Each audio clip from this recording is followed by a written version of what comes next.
Hello, जय हिंद, वंदे मातरम। तार्किक ज्ञान के यूट्यूब चैनल पर आप सभी का स्वागत है। दोस्तों, सबसे पहले आपसे हम बता दें, अगर आपने हमारा चैनल सब्सक्राइब नहीं किया है तो जल्द ही सब्सक्राइब करके बेल आइकन को प्रेस कर लें ताकि हमारे द्वारा उपलब्ध कराई गई वीडियो की नोटिफिकेशन सबसे पहले आपको मिल सके। हाँ तो फ्रेंड्स, अब हम इसमें डिस्कस करने वाले हैं ईवीएस मतलब पर्यावरण अध्ययन, यूपी टेट 2011 के प्रश्न पत्र का भाग कौन सा है, पर्यावरण अध्ययन। चलिए स्टार्ट करते हैं।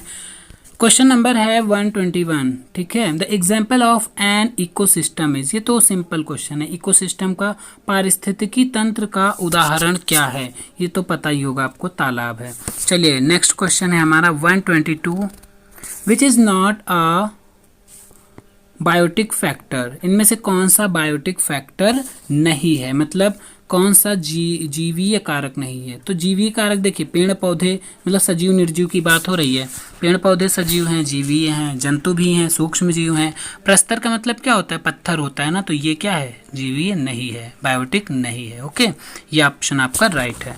123 क्वेश्चन देखिए, most plants are present in, जो ज़्यादातर प्लांट्स कहाँ पर प्रेजेंट रहते हैं। ठीक है, स्थल मंडल है या वायुमंडल है या जल मंडल है या प्रकाश मंडल है।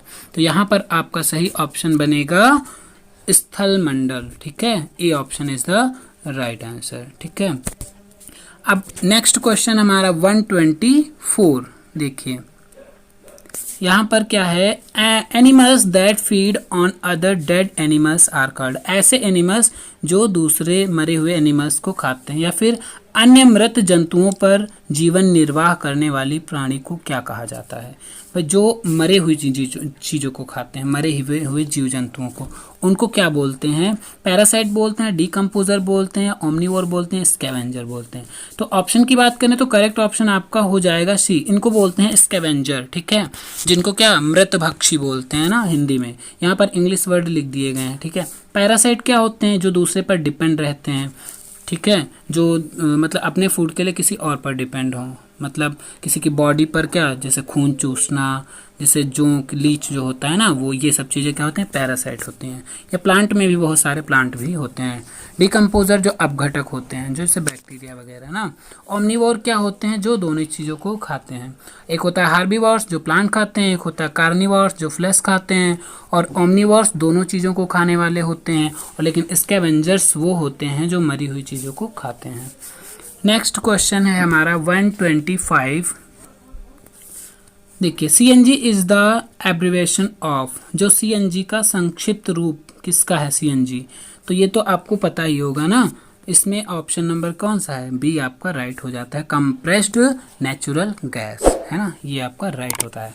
हाँ, क्वेश्चन नंबर अगला है 126 देखते हैं। निम्न में से कौन सी अंतर्राष्ट्रीय संस्था पूरे विश्व में पर्यावरण सुरक्षा की देखभाल करती है, मतलब अंतर्राष्ट्रीय स्तर पर जो कौन सी संस्था है जो पर्यावरण सुरक्षा की देखभाल करती है।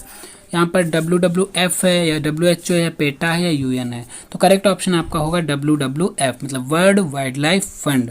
ठीक है, इसका फुल फॉर्म होता है, यही जो है पर्यावरण सुरक्षा की देखभाल करती है। चलिए 127 नंबर क्वेश्चन पर चलते हैं। 127 नंबर क्वेश्चन देखिए क्या है, too much use insecticides will cause, जो ज़्यादातर जो कीटनाशकों का अत्यधिक इस्तेमाल होता है उससे क्या होगा, उससे वायु प्रदूषण फैलता है, ध्वनि प्रदूषण फैलता है, या फिर जल प्रदूषण फैलता है, या इनमें से कोई नहीं। जो इंसेक्टिसाइड्स होते हैं ना, जो कीटनाशक, उनका यूज़ करने से कौन सा प्रदूषण फैलता है। तो इसमें देखिए वायु और ध्वनि तो वैसे नहीं होगा, जल प्रदूषण आपका राइट आंसर बन जाता है। अगला क्वेश्चन है हमारा 128। A salt which absorbs water is called, ऐसा साल्ट जो वाटर को क्या एब्जॉर्ब अवशोषित कर लेता है, उसको क्या बोलते हैं। हिंदी में देखिए, लवण जो जल को अवशोषण करता है वो क्या कहलाता है, तो ये कहलाता है हमारा हाइग्रोस्कोपिक लवण। ठीक है, जो जल को क्या अवशोषित करता है। ठीक है, 129 देखते हैं। 129 आपका है क्वेश्चन, पारिस्थितिकी तंत्र एवं प्राकृतिक अधिवासों का संरक्षण तथा उनके प्राकृतिक वातावरणों में प्रजातियों का जीवन क्षम जनसंख्या का रखरखाव एवं प्रतिप्राप्ति के लिए प्रयुक्त पद है, इसके लिए कौन सा प्रयुक्त पद है?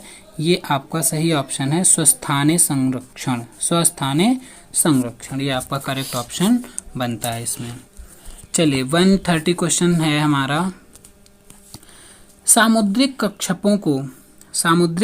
कक्षपों को जीवन क्या लिखा है? जीवाश्म कहा जाता है। ठीक है, जो कच्छप मतलब कछुआ होता है, क्योंकि वे 150 मिलियन वर्षों से अधिक समय से पृथ्वी में उपस्थित हैं। भारतीय उपमहाद्वीप के जल भागों में पाए जाने वाले 5 प्रजातियों के समुद्री कच्छप में सबसे अधिक संख्या किसकी है? तो यहाँ पर पॉइंट पर आते हैं, जो समुद्री कच्छप में 5 प्रजातियों में से कौन सा सबसे संख्या में अधिक है? तो इसमें आपका करेक्ट ऑप्शन होगा option number C, olive ridley. ठीक है, ये कच्छप की प्रजाति जो है सबसे ज़्यादा मात्रा में पाई जाती है। चलिए अगले प्रश्न की तरफ। 131 नंबर क्वेश्चन आपका है, निम्न में से कौन विश्व ऊष्मायन का कारण है? Which of the following leads to global warming? मतलब जो वैश्विक तापमान बढ़ रहा है वो किसके कारण बढ़ रहा है? तो ये तो आपको पता ही होगा, वायु प्रदूषण के कारण। ठीक है, 132 क्वेश्चन है, oceans cover most of the earth surface which is approximately, मतलब कि महासागर पृथ्वी पृष्ठ के अधिकांश जगह आवृत किया है, जो लगभग कितना है? आप 71% जानते होंगे, लेकिन ये दोनों तरीके से पूछा जा सकता है, एक परसेंट के रूप में, एक फ्रैक्शन के रूप में। तो फ्रैक्शन के रूप में आपका करेक्ट ऑप्शन क्या होगा यहाँ पर? 3/4, मतलब 3/4 भाग क्या है? हमारी पृथ्वी पर जल उपस्थित है, मतलब उसके स्थल भाग पर। ठीक है, जिसे जलमंडल कहा जाता है। 133 नंबर देखिए यहाँ पर क्या है, क्या लिखा है? स्टेलेक्टाइट एवं स्टेलेग्माइड में निक्षेपण होता है, ये किसके द्वारा निक्षेपण होता है इसमें? वो आपको सही ऑप्शन बताना है। तो सही ऑप्शन इसका है कैल्शियम कार्बोनेट के द्वारा। इसमें इन दोनों में स्टेलेक्टाइट और स्टेलेग्माइट में निक्षेपण किसके कारण होता है? कैल्शियम कार्बोनेट के कारण। चलिए 134 नंबर प्रश्न हम चलते हैं इस पर। देखिए क्या है, which of the following as an example of air pollution? निम्न में से कौन सा वायु प्रदूषण का एक उदाहरण है? धुआं एवं कुहासा, वाहनों से निकलने वाली गैस, जलती लकड़ी या चारकोल से निकली गैस? तो ये तो सिंपल है, आपका ऑप्शन नंबर क्या होगा आपका? राइट, डी ऑप्शन राइट होगा, इसमें सभी होंगे। ठीक है, अगला प्रश्न है 135। भारत तथा दूसरे देशों में प्रदूषण को रोकने के लिए बनाए गए नियम का प्रयोग रोकता है। भारत तथा दूसरे देशों में प्रदूषण को रोकने के लिए बनाए गए नियम जो है किसका प्रयोग रोकता है, वो आपको बताना है। तो इसमें क्या ऑप्शन होगा? प्लास्टिक का, क्योंकि इसकी वजह से, प्लास्टिक के थैलों की वजह से प्रदूषण बहुत ज़्यादा बढ़ता है। 136 नंबर प्रश्न है, which of the following causes global warming? ये ऐसे प्रश्न अभी ऊपर आया था। ग्लोबल वार्मिंग का सबसे जो कॉजेज हैं, कारण है, उनमें से कौन सा है? नीचे दिए गए हैं। विश्व ऊष्मायन के लिए निम्न में से कौन सा एक कारक है? देखिए, वाहनों से निकली गैस, या भट्टियों से निकली गर्म हवा, या पेड़ पौधे से निकली गैस, या रसोई गैस? तो इसमें आपका करेक्ट ऑप्शन होगा ए नंबर, वाहनों से निकली गैस। ठीक है, क्योंकि ये जो है विश्व ऊष्मायन के लिए सबसे बड़ा कारक है। 137 नंबर प्रश्न पर देख रहे हैं क्या है, what are metal bearing rocks called? धातु में प्रस्तर किसे कहा जाता है? जो धातु में प्रस्तर है वो कौन सा है? ठीक है, उसको बोलते हैं अयस्क। देखिए, बिटुमिन, बॉक्साइड, मेटालाइट, ये सारे तो अयस्क के नाम हैं। ठीक है, लेकिन जो धातु में प्रस्तर, प्रस्तर मतलब पत्थर, जैसे क्या होता है, खान में खुदाई होती है तो पत्थर टाइप में तो निकलते हैं, तो उन्हें धातु में प्रस्तर कहा जाता है। उन्हीं से धातुएं निकाली जाती हैं, तो उसको क्या कहते हैं? अयस्क कहते हैं। ठीक है, 138 नंबर प्रश्न है, पेड़ पौधे प्रदूषण को घटाते हैं क्योंकि वे अवशोषण करते हैं। Trees reduce pollution because they absorb. ठीक है, वो क्यों घटाते हैं, किसका अवशोषण? पेड़ पौधे जो है प्रदूषण को घटाते हैं, वो किसका अवशोषण करते हैं? करके। ए है सल्फर डाइऑक्साइड, बी है कार्बन डाइऑक्साइड, सी है कार्बन मोनोऑक्साइड, और डी है नाइट्रोजन। तो इसमें आपका सही ऑप्शन है CO2, कार्बन डाइऑक्साइड। इसका अवशोषण करके प्रदूषण को क्या करते हैं? कम करते हैं। फिर है अर्थक्वेक्स आर मेजर्ड इन, जो भूकंप होते हैं वो किस रूप में मापे जाते हैं? भूकंप मापा जाता है किस रूप में मापा जाता है? बेफोर्ड पैमाने पर, न्यूटन में, या डेसिबल में, या रिएक्टर? तो करेक्ट ऑप्शन आपका ये बनता है रिएक्टर पैमाने में। ठीक है, न्यूटन तो फोर्स का यूनिट है ना। फिर है महासागरों में जल स्तर वृद्धि का क्या कारण है? जो महासागर में जल बढ़ रहा है स्तर, वो किस कारण से बढ़ रहा है? ध्रुवीय प्रदेश में बर्फ पिघलने की वजह से, या अत्यधिक वर्षा से, या इनमें से कोई नहीं, या अम्ल वर्षा से? तो इसमें करेक्ट ऑप्शन आपका है ये ए वाला, जो ध्रुवीय प्रदेश है उनमें बर्फ के पिघलने से महासागरों का जो है लेवल क्या हो रहा है? बढ़ रहा है। 141 नंबर प्रश्न है हमारा, हवा में उपस्थित ऑक्सीजन का प्रतिशत क्या है? तो हवा में उपस्थित आपको बताना है ऑक्सीजन का प्रतिशत 44, 23, 40 या 21। तो यहाँ पर आपका ऑप्शन बनता है 21। अब यहाँ देख लीजिए कौन सी गैस का परसेंटेज कितना है। सबसे ज़्यादा परसेंट है नाइट्रोजन का, कितना? 78% लगभग। फिर ऑक्सीजन का हमने बता ही दिया है 21%। उसके बाद ऑर्गन गैस सुनी होगी आपने, ऑर्गन, उसका परसेंटेज है 0.93। ठीक है, ये ऑर्गन थर्ड नंबर पे आती है। और चौथे नंबर पे हमारी आती है कार्बन डाइऑक्साइड जी, 0. कितना है? 03। इतना परसेंटेज है किसका? कार्बन डाइऑक्साइड का। तो क्लियर हो गया होगा ये क्वेश्चन। चलिए अगले क्वेश्चन की तरफ चलते हैं। Which is the absolute temperature scale? परम तापक्रम पैमाना कौन सा है? जो परम तापक्रम पैमाना है वो कौन सा है आपका? इसमें बताना है सेल्सियस, फ़ारेनहाइट, केल्विन, या इनमें से सभी। जो परम ताप का पैमाना होता है उसको केल्विन में कहते हैं। ठीक है, चलिए अगले प्रश्न की तरफ।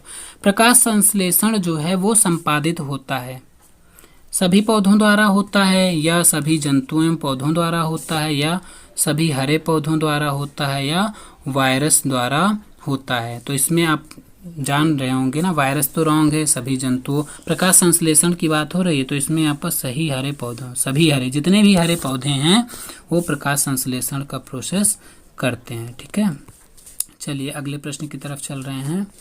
144 नंबर है हमारा, ध्वनि या ध्वनि प्रदूषण मापा जाता है। ध्वनि प्रदूषण किस चीज़ में मापा जाता है? फ़ॉन में, डेसी में, डेसिबल में, या डेसिमल में? तो ये मापा जाता है हमारा डेसिबल में। ठीक है, 145 क्वेश्चन क्या है? निम्न में से कौन पर्यावरण के लिए हानिकारक है? Which of the following is harmful for the environment?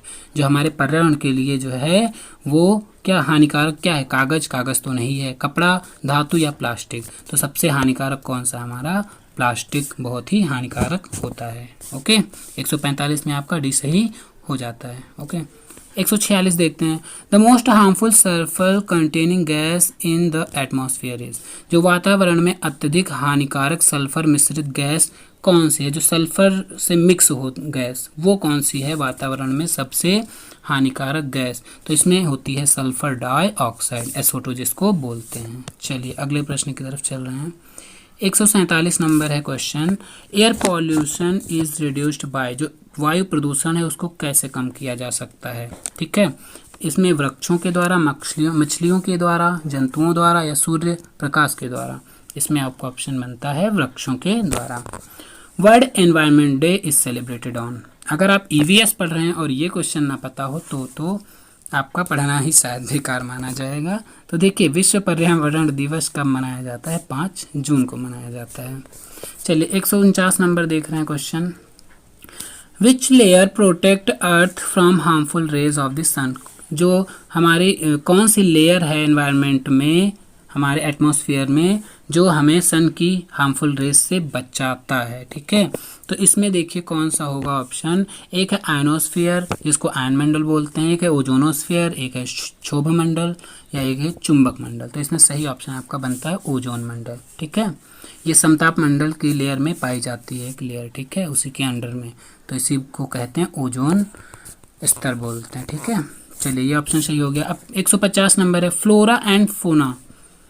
Flora and fauna सूचित किसे करता है? पेड़ पौधे एवं जंतुओं को, मछलियों एवं पेड़ पौधों को, या फिर जंतुओं एवं मछलियों को, या फिर मछलियों एवं पेड़ पौधों को? तो इसमें सही ऑप्शन बनता है आपका पेड़ पौधे को। चलिए आज इस वीडियो में इतना ही, फिर मिलेंगे अगले वीडियो में इसी तरह और भी दूसरे साल के जो प्रश्न पत्र हैं उनके हल के साथ। धन्यवाद।